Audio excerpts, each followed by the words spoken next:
When you drunk, you tell me exactly how you feel.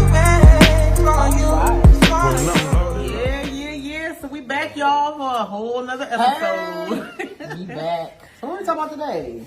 What are we discussing? Listen, what we have for a topic today is, well, a couple things we want to be talking about. We're going to be talking about waiting on a man. Is you waiting on a man? And what do you want, and what makes us uncomfortable to ask for what we want? Wait a minute. Can I just add in something? What if you ask for what you want? Ooh. And they're not providing what you asking for?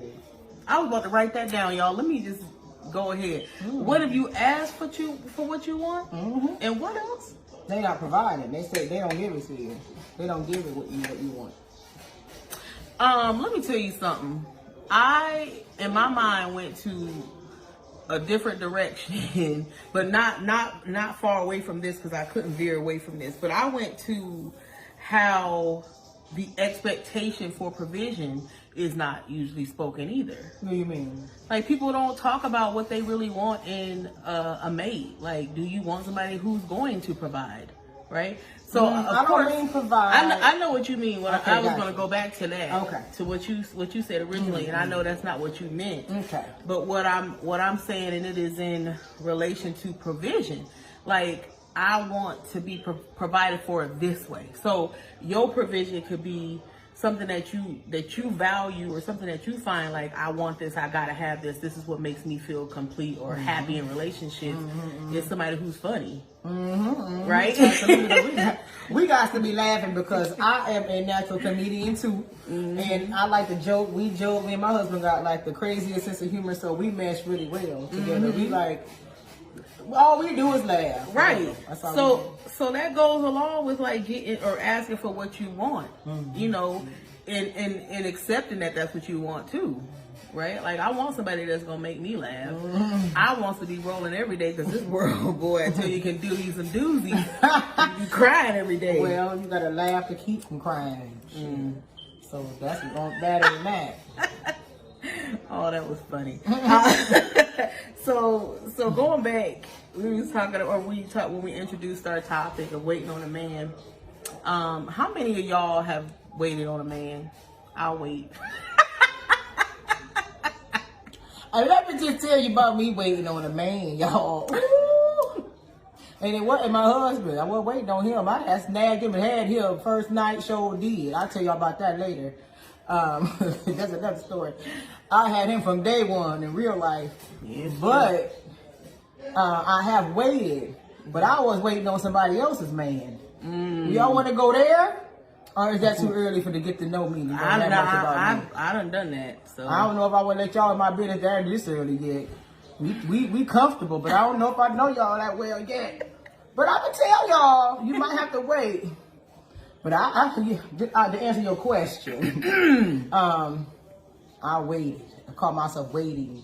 I was given hope for a relationship, though. I wasn't just being a fool to being of all fools. I was being told, yeah, it's going to be. I was being fed a lie, and I didn't know it. I mean, he was still doing other than what he was saying. But when somebody is telling you, like, and giving you, and I would say, making a promise to you, you gonna take that and accept that as so, and you gonna hope they stand on that. You know what I mean? Like, and even though they steadily doing other than that hope that they gonna just do what they said they was gonna do, gonna have you hanging on. And hanging on for dear life, regardless of the situation. Now, mind you, I was a kid, but nevertheless, one of my experiences where I was waiting, I was a grown woman waiting, and of course, this person had somebody else that he was dealing with, and I got in that situation. I mean, nevertheless, I got in it, but I got in it not knowing that this person had somebody. And the way that they described them was not ever a way that you would be like, oh, you know, I thought it was associated with his job. So I thought it was his partner from the job. My co-worker. Yeah. So I thought that's what it was, but it wasn't that. And I was waiting. But I will tell y'all that person ended up wanting me when I didn't want him. How that happen? I think, you know what happened when you don't want to be bothered with somebody, that's when they come running and falling off and behind you. Is when you don't want them. And so I think it was that I feel like he had an experience with me. What kind of experience? He had Tell. Well, I think in relationships, I think it's not necessarily falling in love with somebody. It is having an experience with them. Like something that you have never seen before, never felt before. Okay, yeah. You never heard before, even though you done heard all the words that you could hear from from that person, but like you just never, that it's an experience. Right. Like going to Cedar Point or going and traveling for the first time or something like that out of the country. Like it's an experience, and so it gives you like a hunger or something to look forward to that you just don't get when you stay in the United States. So the experience, and I I wouldn't want to preface anything that I say because I know that I'm not a bragger or whatever, but he had an experience because I vibe with him and I liked him for him. And I did it genuinely, and I treated him like, the person, like the great person that he is. Even though he had that situation with his partner. But it was a strange arrangement, y'all. So I'm gonna just tell you, I use that word lightly, and I use his relationship with her lightly. And I'm not saying that because, I didn't want it to be that, because I wanted this man to pick me. Was it an entanglement? It was definitely an entanglement. I think that word is retired, ain't it? It is. Just leave it where it's at. Sorry, Jada. Listen, funeral arrangements. Eulogy. But yeah, so I got myself in that. But going back to the experience part, that's it. Like when you have never experienced that, and you know that you likely not to have that again. So I'm saying that I felt like he felt that I was genuine about how I felt too. So when people can feel that from you, and they, whether you call it energy, whether you call it spirit, whatever you call it, but like when you feel that from somebody, you don't want nothing regular. Like nothing regular. And I like the word experience because I'm big on experiences. Like I like an experience wherever I'm at. I need an experience. I am an experience. Okay, I'm a walking experience. Yeah. I'm bringing one, and I want one when I come. Where I go. I'm dead serious, and it's intentional that I am that. Yeah. So I know you gave, because you my sister. So I know you gave an experience, honey. Because I was given a walking one. It was given. But yeah, so when you have that, but I waited on him, and he ended up liking me, and I was gone, and I told him what I wanted. I wasn't scared. I maintained that, even though he said that he didn't want that. And speaking of that, you told him what you wanted. Then we were talking about how most people don't tell people what they want. Let's talk about that a little bit. Like not telling people what they and want. Why they don't. Typically, why they don't. More why.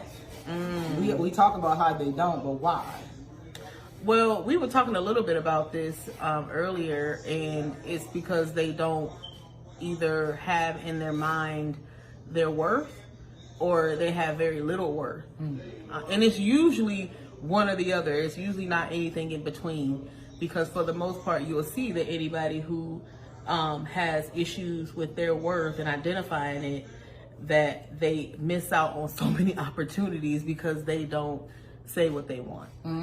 Because they don't believe they can have what they want. And they definitely don't know that they can have what they want. So then they live a lie, but on accident. On accident. I think that's because in this society, you ain't allowed to be great without somebody else telling you first. So I can't be confident without you telling me first. You got to assess me first, right? That's true. That's crazy. And so I don't live by that. Because I validate me first. Then you can, I'll let you. But how I operate is I validate me. I've already approved it, said it so. So then I can accept when you do. So then it's more of a confirmation after you already validated. Yeah, because there was a time when I couldn't accept compliments. It was unconscious to me. And especially after my first weight loss journey, I would almost minimize when people would give me compliments like, oh, you look so good. I'd be like, oh, you crazy. Because I didn't want to talk about this accomplishment I made. I didn't even see it as big as it was. I lost 130 pounds, and I did not see that as other people probably seen it. I saw it as just, yeah, I did that, sure did. Like, I didn't make it. But Kia, wait a minute, because you know how we'll do that, and like when we get like in that part is other people looking at our worth or acknowledging it, and so from the exterior, they're seeing it though. But I wanted to talk about like how that happens, even if you don't recognize yours or you minimize it. You'll see like other people kind of benefiting off of you. Oh yeah, absolutely. Because you don't see it, but they, or you don't acknowledge it, but they do. So what is that? Here they come. What was that somebody that said that somebody is benefiting from your doubts? Oh, I don't know. The benefit of the doubt. Somebody is benefiting from your doubt in you, meaning that was a video. Somebody is benefiting from you doubting yourself. So you doubting yourself is you not seeing your value. Yeah. So that's kind of the same thing to me. Like somebody is benefiting from that, and it ain't you. Yep. That old job you at, or the relationship. That man you with. Yeah. Or them friends you with. Yeah. Somebody benefiting from your doubt. And they know what you got. They know what you capable of and what's in you. Family too. They know what's in you, and it's scared for you to know. Because if you know, baby, it's up and stuck. But yeah. So I wanted to make that connection and make sure that we acknowledge that when other people see stuff in us and they know more than we know, that's when you end up in the hoodoo. What ain't that what it is? A Hindu. A Hindu? Kia, I'd have called it a hoodoo. It's hoodoo. Hoodoo and a Hindu? It's hoodoo because it's of the devil. Right. And it's in the Hindu because Sister Hardy said so. Do we got it on another quote? We do. It's another quote from our very first video. Shout out Sister Hardy. Again, that just means that you in a hot mess.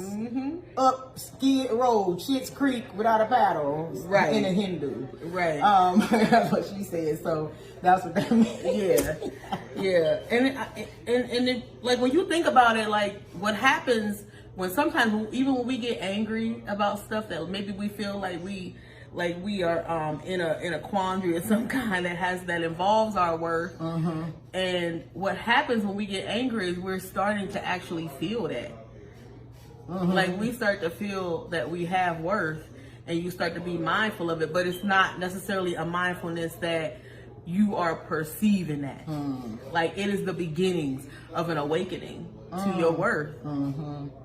And so once you feel that, then you start to, maybe act in a different way towards people, cut off the people that you need to cut off. And assert boundaries. Because that boundary, I think that's when I began, when I had the value is when I started asserting boundaries, because before I didn't have value, I didn't have boundaries either.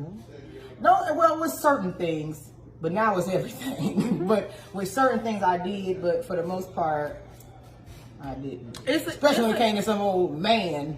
But those are the indicators. Like those are the indicators. I think that was the weakest thing is a man. and your damn food. No boundaries. I'm sorry. But yeah, so once you start doing those things, once you start having standards, and once you start, you know, putting the boundary lines, drawing those boundary lines, then you can see, that's how you know, that's evidence of that person's understanding that their worth is present and accounted for. Absolutely. And it's also letting other people know too. You know too. And you know that I know. So you're going to treat me accordingly, like, because I get treated accordingly, I think so, for the most part, because I exude that. Yeah. Like you're not getting ready to come past these Ever. lines. Yeah, I exude it so they already know. Right. So, I guess we'll end with the question for y'all. I think, did we start with a question for y'all? So what stops you? What's the barriers between you and what you want? Think about it. All right, Until next time. Bye.